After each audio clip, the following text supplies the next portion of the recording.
नमस्कार, स्वागत है आपका राइजिंग इंडिया में। दोस्तों, इस वीडियो में मैं आपको बताने वाला हूं उत्तराखंड के एक ऐसे मंदिर के बारे में जो है बहुत ही खास। लेकिन दोस्तों, मैं आपको मंदिर के बारे में कुछ बताऊं इससे पहले मैं आपको बताना चाहता हूं एक और ख़ास बात, और वो ये है कि जो ये मंदिर है ये एक ऐसे क्षेत्र में है जो कि पौराणिक, ऐतिहासिक, पुरातात्विक और साहित्यिक दृष्टि से इतना समृद्ध है कि ये एक प्रकार का रेयर कॉम्बिनेशन है, और इस तरह के उदाहरण देखने को हमें कम मिलते हैं। परंतु दोस्तों, यदि आपने नहीं किया है अभी तक हमारे चैनल को सब्सक्राइब, तो वीडियो देखने के बाद राइजिंग इंडिया को सब्सक्राइब करना ना भूलें। सब्सक्रिप्शन के लिए रेड रंग के सब्सक्राइब के बटन को दबाएं, जिसके बाद सबसे पहले नोटिफिकेशन पाने के लिए बेल आइकन को प्रेस करें। देवभूमि उत्तराखंड के नैनीताल जनपद में रामनगर से 10 किलोमीटर दूर टिकाला मार्ग पर कोसी या कौशिकी नदी के मध्य में लगभग 100 फीट ऊंचे टीले पर प्रसिद्ध गिरजा देवी या गर्जिया देवी मंदिर है।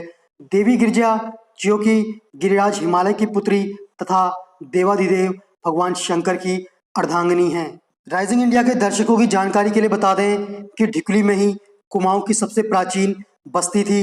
ढिकली की प्राचीन बस्ती के अंतर्गत रामनगर से पश्चिमी रामगंगा का तट, वर्तमान में जिम कॉर्बेट पार्क और पार्क के बीच बसे गांव तथा कुमेरिया तक की संपूर्ण घाटी के क्षेत्र को माना जाता है। इन जगहों में आज भी प्राचीन खंडहर, पुरानी ईंटें तथा मूर्तियां दिखाई देती हैं, लेकिन अभी तक उपेक्षा और साधनों के अभाव के कारण इस स्थान पर यथोचित अनुसंधान, अन्वेषण और उत्खनन का कार्य नहीं हो पाया है।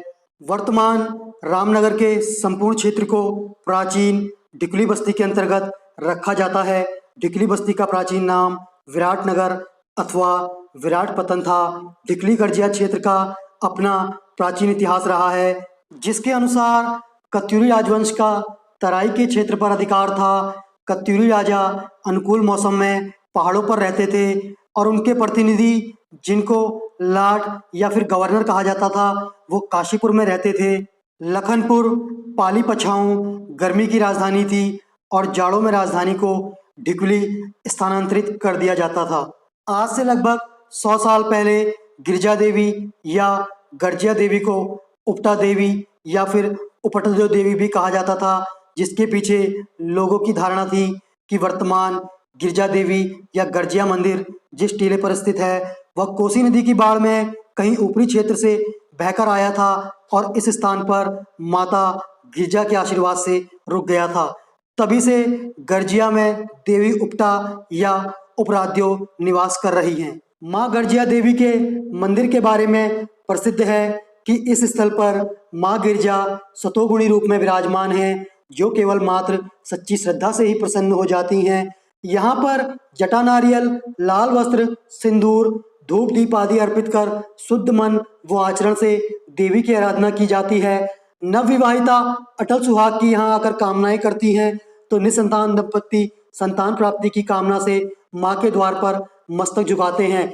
इसके अलावा संत आध्यात्म की कामना से यहाँ पहुँचते हैं। कार्तिक पूर्णिमा के पावन पर्व पर माता गिरजा के दर्शनों एवं पवित्र कौशिकी कोसी नदी में स्नान हेतु हजारों की संख्या में श्रद्धालु यहाँ पहुँचते हैं।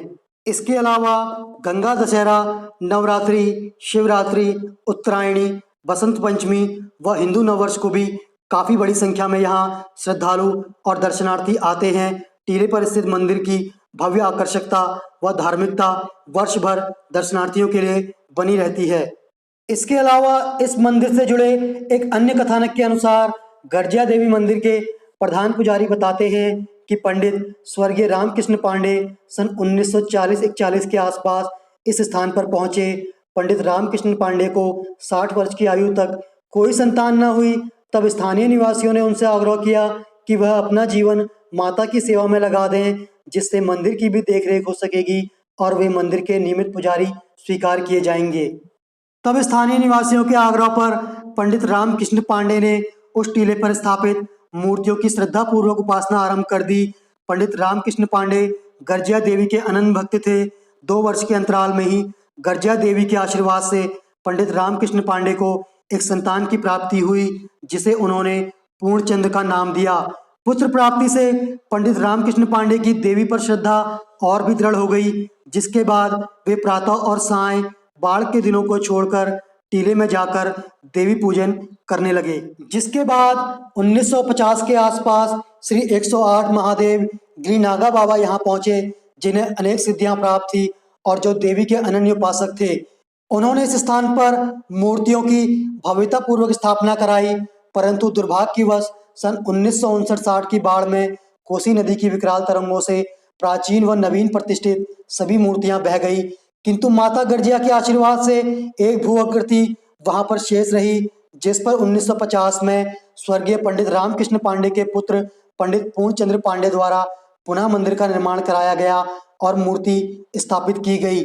वर्तमान में मंदिर में मुख्य मूर्ति माता गर्जिया की है, जो लगभग 4.5 फीट ऊंची है। इसके साथ ही सरस्वती, गणेश तथा बटुक भैरव की मूर्तियां मुख्य मूर्तियों के साथ प्रतिष्ठित हैं। मंदिर क्षेत्र का संपूर्ण विकास पंडित पूर्णचंद्र पांडे के प्रयासों से संभव हो पाया है। तो दोस्तों, इस वीडियो में इतना ही। अगले वीडियो में फिर होगी आपसे मुलाकात उत्तराखंड की किसी अन्य धार्मिक और सांस्कृतिक विशिष्टता के साथ।